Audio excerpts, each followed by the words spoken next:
have political interference, then you have cyber warfare, and we also have seen that in Ukraine. The incredibly sophisticated cyber attack that shut down their utilities, their electrical grid. So we do see this, and that's really the line of questions I want to pursue with General Breedlove. Can you describe to me, paint that picture of what Russia is doing right now in eastern Ukraine? We're hearing reports of stepped-up activity. We know, I think, reports are that about 30,000 troops in Crimea. What is happening in eastern Ukraine right now? Senator, I must disqualify a little bit. It's been 6 months since I've had the really good classified briefings, but as I follow this in the open press and others, nothing surprises me that I hear being reported. Continued pressure on the line of contact. That pressure does not happen unless it's supported from without. The use of very sophisticated, not only electronic warfare capabilities, but surveillance, UAVs, RPAs, whatever you want to call them. This support clearly comes from outside of the forces that are east of the line of contact. And the cyber piece, I think we don't know what we don't know. What we see is a sophisticated hybrid, or as I've described it, below the line set of warfare in Ukraine. If they can just delay Ukraine making the changes to their government that the Maidan required long enough, there could be another Maidan to oust this government that's trying to get it done. They need to break contact.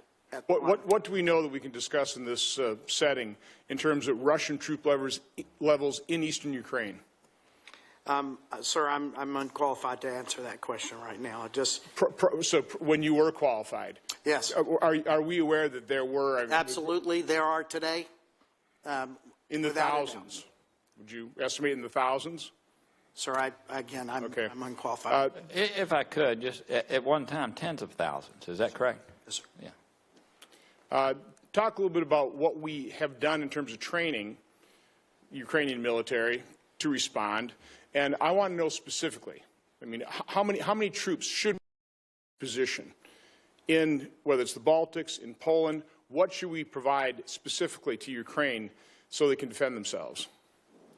So, Senator, our training has been centered on an area called Yavoriv. It's in the extreme western part of Ukraine. I'll be there next Tuesday again, by the way.